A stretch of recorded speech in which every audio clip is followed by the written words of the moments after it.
Hello and welcome to the Ethiopian Digest program entitled In Conversation with Ethiopian Digest. The conversation will be on the Ethiopian Digest social media accounts, including YouTube. Today, we are going to have a guest. Our guest is Valerie Peay. I'm not going to say a lot about her because she's got a lot to say. Your host is Bekelo Yecha.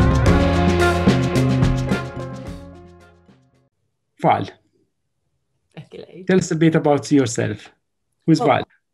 Thanks so much for having me, because I really appreciate being able to have a chat with you, which is great. I'm Val. I'm from Scotland. I live in London. I've lived all over the world. And my big passion in life has always been traveling. So I think being under lockdown has been a really difficult thing for me. And it's been lovely talking to you earlier and looking back at pictures from Ethiopia and just remembering how wonderful it was to be there. But that's really who I am. I work for the International Observatory of Human Rights, and I founded it 3 years ago. And part of the passion that I have for traveling is also about really understanding other people around the world and being able to travel and being able to visit, but also being able to understand the issues that they have. And I think that's, for me, has been the essence of being able to have a human rights organization that can reach out and advocate using media, using TV, really trying to reach a young audience and to tell a story and to get them engaged. Great. I know you were in the corporate world and you have kind of moved into human rights, press freedom environment. Why? Because I felt that I was in the corporate world for a long time, and I come from a background. I used to work for a large media company around the world, so I was based out in Asia. I worked with a big telecoms company for about 14 years, and I realized that the skills that I have, from media to sort of corporate strategy to program management, are really, really useful skills wherever you deploy them. But I felt that in the corporate world, I was just doing the same thing over and over again. And I felt I'd lost my sort of innovation spark, and I'd lost the ability to really feel like I was doing something that mattered. And I think as I took some time out and I spent 3 years traveling around the world, working for free for projects for friends of mine. So I used to live in India, and friends of mine said, oh, we want to do some work with one of the local groups on the ground. And I did that. I went to work in Texas with another friend of mine who was working with a small company there that was helping local women. And I began to think that actually I really enjoyed using my skill set and doing just projects I'd never thought about doing.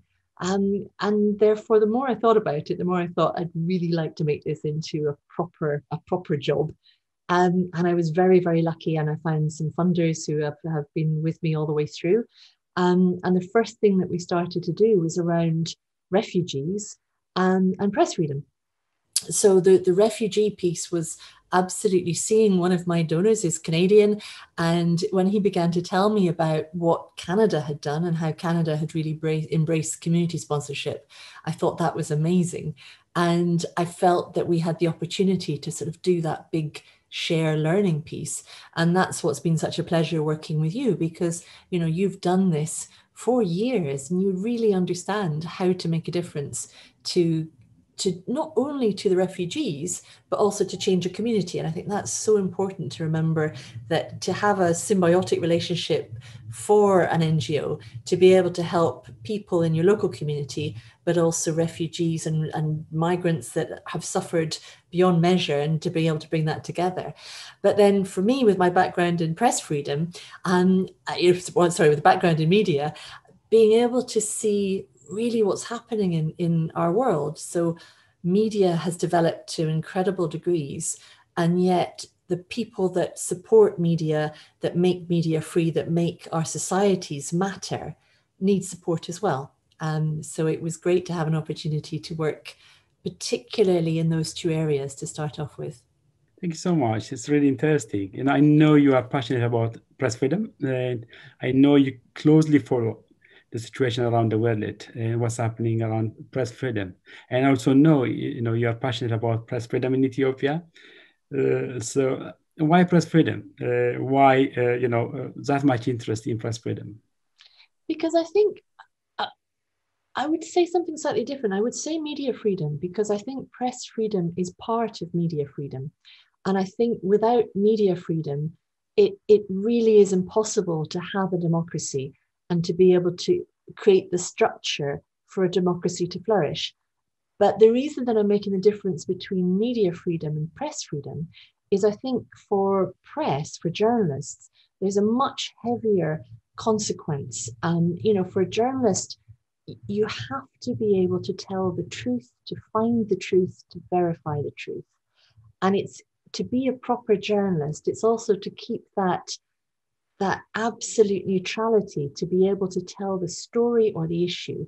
And that authentic piece is incredibly important. And it's absolutely under threat. I mean, we've just seen it in America. We've seen a terrible misinformation causing real damage to a society. And going back to the media freedom piece, I think that the reason I'm saying that they're slightly different is media freedom. There's lots of different ways. Today, you can be a blogger, you can be on social media. You don't have to be a trained journalist, but you have a voice. So if you want to build trust with an audience, if you want to build an audience, it's really important to make sure that you've got the freedom to talk about things, but also the constraint so that you're not causing harm. And I think that's the balance for me. It shouldn't be freedom for everybody, for everything. It's about making sure that if you buy into that, I look at journalists, I think of them as sort of, press warriors. And I think you can be a warrior for good or you can be a warrior for bad. And if you go out there and you fight the good fight, then you're trusting, your citizens are trusting you to go out and have that battle. They're trusting you to tell them the truth and to show them what's going on, whether it's at a very local level and you're building a community trust, or whether it's at a national level or an international level, where you're able to put forward an argument, you're able to show what's happening. But most importantly, you're also able to show what can be done, what should be done, or who's doing it for you. And I think if you keep the warrior analogy, if you do that wrongly, if you have a bad warrior, and we've seen plenty of that, where people are going out and they're actively seeking to skew the truth, and they're actively seeking to create a narrative which in often cases leads to riots or to harm, then I don't see that as being, that's the press that shouldn't be wearing that cloak of authentic journalism. So that sounds a very moralistic way to put it, but I think press freedom and media freedom is so important, but it's also a trade-off. You need to make sure that you're standing up to your part of the bargain as a journalist. I remember we kind of organized an event in Ethiopia, International Observatory for Human Rights and the Ethiopian Institute for Leadership Communication Organization, where I'm one of the founding members, organized an event in Ethiopia. Well, you did all the work, Becky. So that was April, May 2019. How was it for you? And, any amazing stories or boring stuff you want to share? I think before I got to Ethiopia, I had done my homework, but you've got these series of images and ideas of what a country's like. And when I arrived in Ethiopia, I just fell in love. I fell in love with the country, first of all, with the people. But, you were very gracious and you had organized lots of events and everything else. But, I remember one of the first events, not an official event with World Press Freedom Day, but it was going to talk to a 90-year-old Jakob Waldemarim. You think, here's a journalist who's worked his craft for 50 years. And he's been through 6 different leaders in Ethiopia. And to hear him sitting, and a lovely man, as you know, and he's blind now, and he was gracious enough to invite me to his home and to feed my crew and everything else. And that was just a beautiful, beautiful activity, just to be there with him and his family.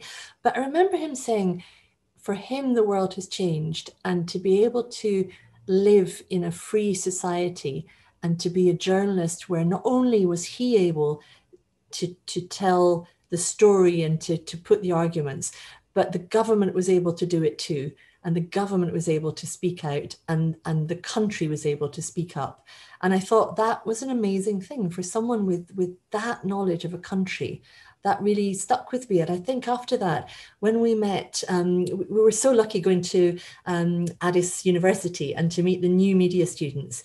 And it really touched me, because I thought, here are professors, was it Emmanuel Abessa that we met, the professor of journalism. And I thought, this is the first time that you've had the freedom to be able to teach what true journalism needs to be. And, you did an amazing job, Bekla. You got all of those hundreds of students into the room, and to be able to have people like Wubshet Tai there, and, Bekefadu Halio, and be able to talk about what it's like to live under a regime where they've locked you up. And with Wubshet's case, you've been locked up for more than 7 years for just trying to do your job.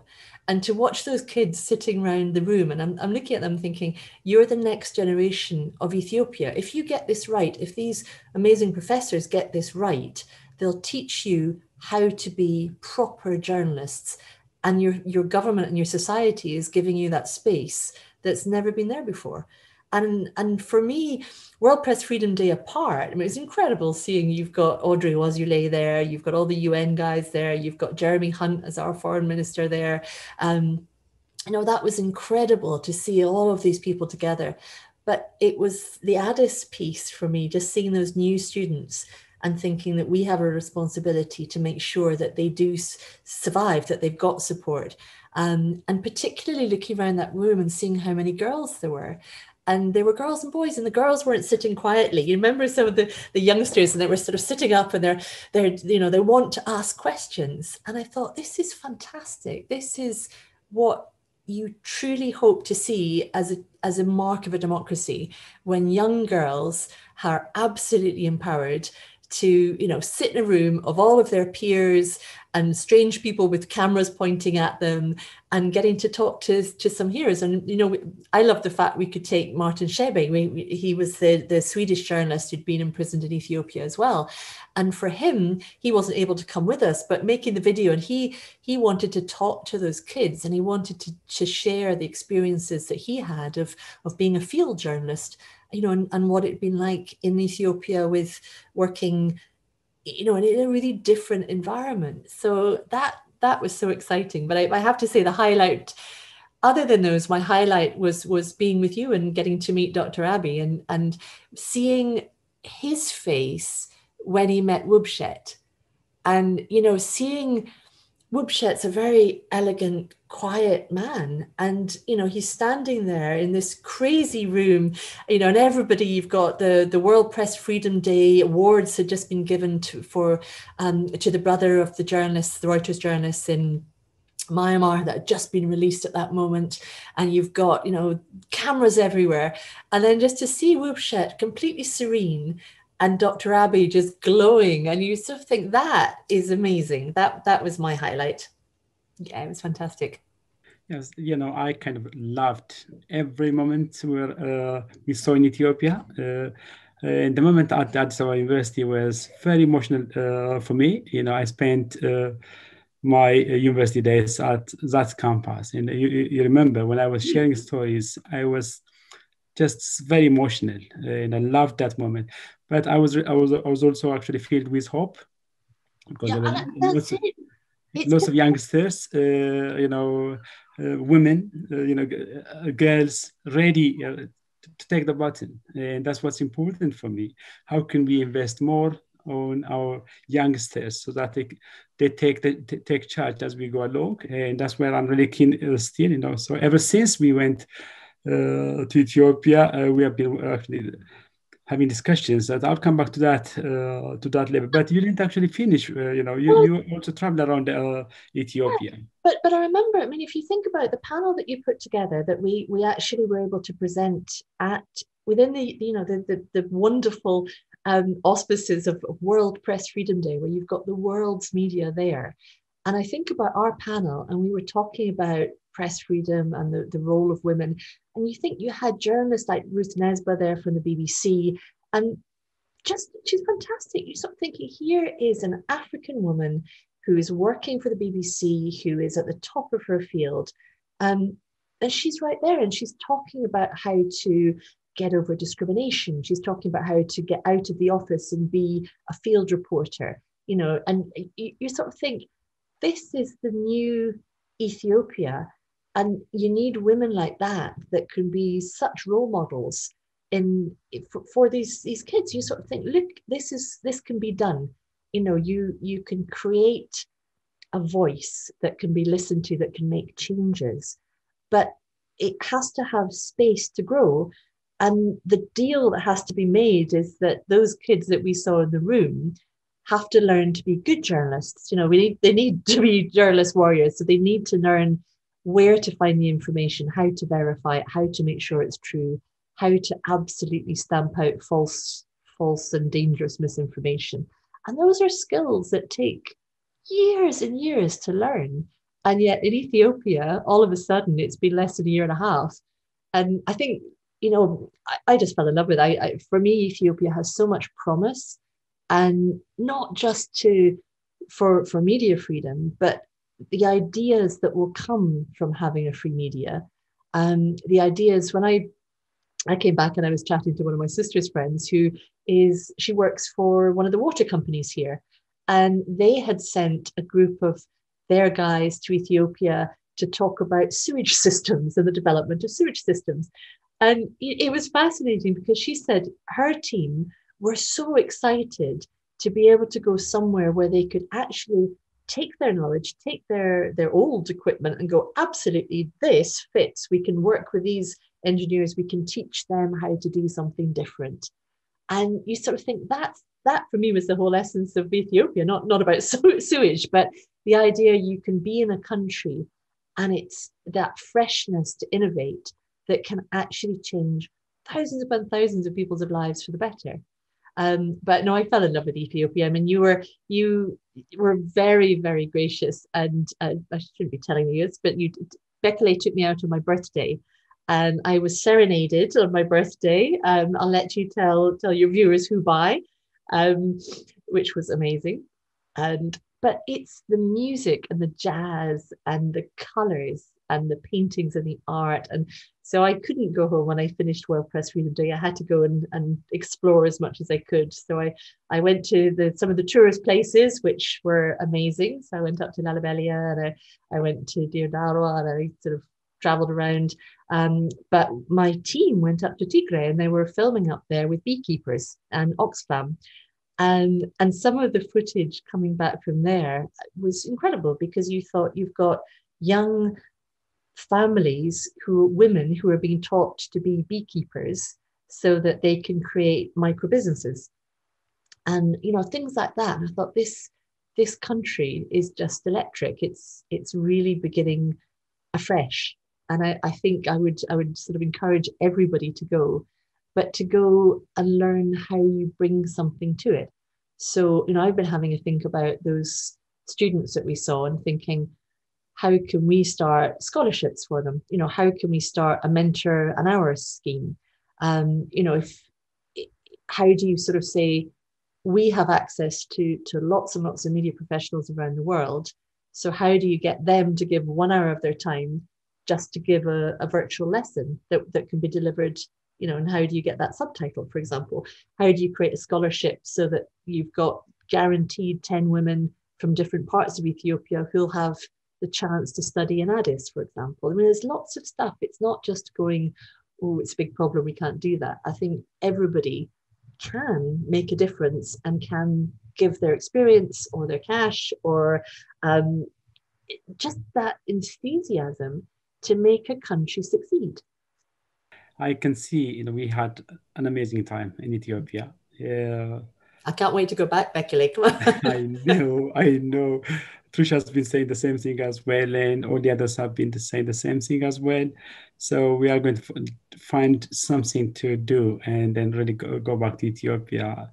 You know, as a follow-up, to what you kind of mentioned earlier, as we returned to London, you kept exploring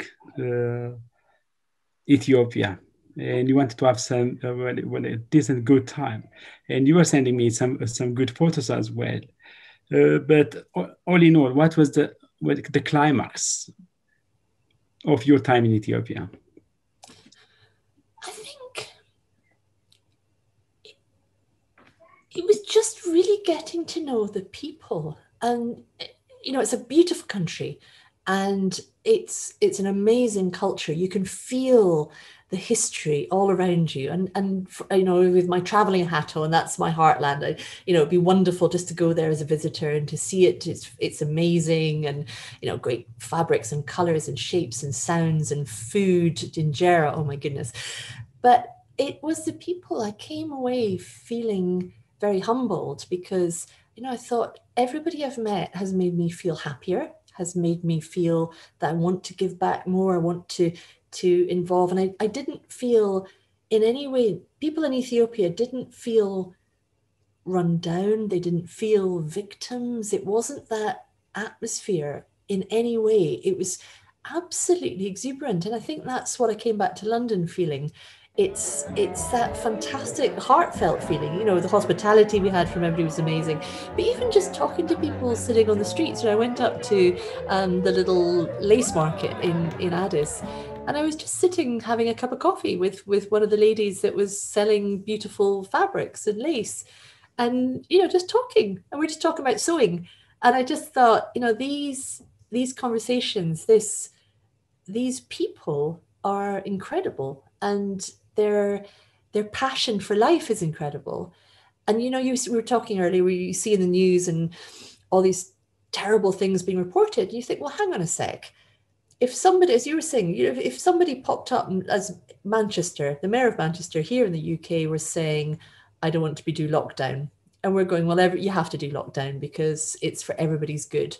So the idea of people in Tigray popping up and going, yeah, we're not going to, in the middle of COVID, we're going to have an election, and we're not going to listen to anybody, and we're going to try and do our own thing, and we're going to kind of wreck an airport when you're going to have vaccines coming in and everything else.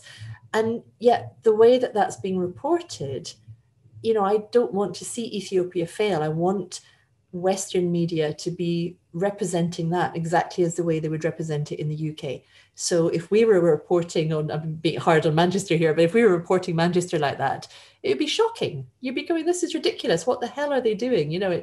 It's for everybody's good. It's in the middle of a lockdown. Don't be ridiculous. You can't just decide to do something completely different, because once you do that, you're not doing it for the good of the people. You're not doing it for the good of the people all around you either. You're just causing chaos and more stress for no benefit to anybody. And I think that's one of the things I'm really keen that we think about in Europe, which is how to keep our standards of reporting and support fair and balanced, and not just to jump on the story. And I think if we can't do that, it's impossible to expect the new generation of journalists and everything else growing up in Ethiopia to do the same. So I think my highlights were I just fell in love with the country. I thought it was incredible. But it's also, I think we have a responsibility to try and support, not overtake. So, I think coming back to London, you've been talking about how to galvanize the Ethiopian diaspora, but I think it's really important for all of us to sort of galvanize the skills that we've got to say, here's somewhere we can make a difference. But that doesn't mean to say that we're coming with the right answers, but we should be coming to listen. And once you bring experience that you have that's different, then how do you bring those two things together to make a difference? And that's, I think, why I feel so positive about Ethiopia. And I hope that we can give Ethiopia the space it needs and the leadership the space it needs to create the democracy that they have. And if you think about it, we're talking less than 2 years. It's such a tiny amount of time. It's April 2018. And I've got clothes older than that. So, that's incredible to have a democracy that's developing that quickly. Yeah, you kind of touched on the media and the way the media treats Ethiopia. And I've been really appalled by how Ethiopia has been treated on the Western media. Lots of misinformation, disinformation, intentional, biased coverage, and that's really appalling. Especially if, the BBC at one moment tweeted a false allegation and deleted it, and it really made me angry. And as somebody who pays license fee, it just makes me even more angry. So there's a lot to be done, I think. So as a follow-up to our earlier conversation, we had that conversation, very good event at Addis Ababa University, and we wanted to help the university. We wanted to help the future generation, especially the youngsters, linking them with universities in the United Kingdom, finding some opportunities for them, for that matter. There was that plan. Where is it now? Good question. And I think I've failed on that. And that's something with COVID. We've put so many things, because you're not going to have meetings or anything else, and the students haven't been there. But I was thinking about that and thinking I wanted to start trying to make links with the universities. And one of the things that we promised to the professor is that we would give him a bit of time to get his first year out. But this year would have been the second year. And that's one thing I want to make sure that we do early in 2021, which is to start to build those links that we talked about. And because I think for all of the reasons that we've discussed, but also there's a big election coming up. And we've just seen the chaos in America of an election where fake news runs riot, and the damage that's done, and true damage. Lives have been lost because people have been at mass rallies, and when they should be under masked, and all this sort of thing. And I think we owe it now, we've got time before the elections, to work some of those connections that will support students when they're trying to report on this, because they will be. And I think we talked to Sussex University originally, and I will go back. I give you my promise that I will now go back to Sussex and start to try and see what can be done to give support and to give knowledge where we can. And hopefully that's something that we can reach out to with the people that we had on our panel, but also some of the other journalists. There were some amazing other journalist organizations there that we need to develop. And I think the other thing with that, though, is also when the Ethiopian ambassador here in London was very gracious, and he hosted us before we went to Ethiopia to really talk about press freedom. And I think there's also an opportunity to start reaching back out to bring groups, if they can't come to Ethiopia, then to bring them perhaps to the Ethiopian embassy, and to keep that dialogue going so that you've got a connection, that people are beginning to understand what's happening in the country. So again, I think that's something we could be looking at too. But I agree with you. I think so many things have been put aside because of COVID and because the world's been upside down. But hopefully now, with a vaccine and with the world 2021 looking an awful lot brighter, it's the time to do something about things now, and particularly with the election coming up. It's the world's focus is going to be on Ethiopia. There's 3 elections in Africa coming up, but I think it's the one that people will be paying the most attention to. Election would mean a big deal. They mean a big deal almost everywhere. And as we go into the election, one of the areas we should really be working on was on media accountability and having a fair, balanced media, including the government-owned media. And I'm thinking to kind of organize one small event, probably virtual, in cooperation with yourself, BBC, and others. So I'm in discussions. But you're right, bringing the Ethiopian embassy on board is really important. And I understand the embassy is willing and ready to really kind of engage in this thing. It's vital that they engage and open the doors. So I'm really happy once again to know that, that conversation with Sussex University and others is actually underway. I'm keen to see as many universities as possible as well. Go on. But I was going to say, I think it's also really important, particularly for when I see fake media, when people send me fake stuff, I call them on it. if somebody is sending me something that I think that's not right, or that's I call them on it. And I think it's really important, particularly for the Ethiopian diaspora who are able to read in Amharic, but also for us who I hope have got a little tiny understanding of what's going on in Ethiopia, is to be able to put fake news back in its box. And I would sort of say to everybody that's hopefully going to watch this, to think about that. Don't share stuff that you know is fake. Don't let people send you stuff that you know is causing damage. We can really easily do that by not sharing and by just saying, hang on a sec, that's not right. Don't send me rubbish. And that's so important. That's a tiny thing we can do immediately, because the moment that you start to stand up against fake news, then we all can do that right now. And we can stop the bias that comes into media, and particularly with a run-up into an election. So I think that would be my ask outwards, is to say to everybody, think about what you're sharing. Think about, it's got to be authentic and it's got to be verified. And we've seen already lots and lots of fake videos going around and lots of, made up pictures and stories. And it's really about, don't share that. Share stuff that you know is true, or is real, or has been authenticated. So I think looking at how to support some of the students, it's really, I was one of the things I was thinking about is how to create a student fact-checking body. Because as we saw from World Press Freedom Day in Addis in 2019, there were some fantastic fact-checking organizations in Africa and also on a global level. We've been lucky enough to work with the Trust Project in the States, for example. So I was thinking about reaching back out. I shouldn't say this publicly because I haven't spoken to them yet to do this. But again, it's creating a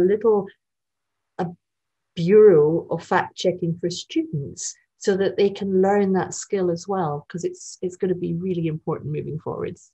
It's really a great conversation. Any final messages? I think my final message is, I love Ethiopia and I want it to succeed. And I think the ask is, how can we all help? So, we, from an IOHR perspective, we will do whatever we can to help with our advocacy and videos and everything else. But how do we help? Because there's what you're looking at doing and trying to build those bridges. There's such a vast amount of goodwill where people want to give their time, they want to give their experience. There are things that we don't even know that could be helpful. So I think that's my ask is, tell us, we're listening. Tell us what can be done. Tell us what you need. Tell us how we can help. And then I just can't wait to go back. So my ask of you is, thank you for having this lovely conversation, and thank you for getting to talk about one of my favorite countries. And I just look forward to being able to have a good cup of coffee sitting on the street side any day soon. We'll definitely go to Ethiopia. Fingers crossed. The pandemic has been a challenge, but we have started to live with it. You'll definitely have coffee. I'm just having coffee at my home as I speak, but you will definitely have coffee together. So thanks for taking time to have conversation with me. And this is going to be on the YouTube accounts of the Ethiopian Digest. It will be on its social accounts. And once again, thank you. See you in Ethiopia. My pleasure. Thank you.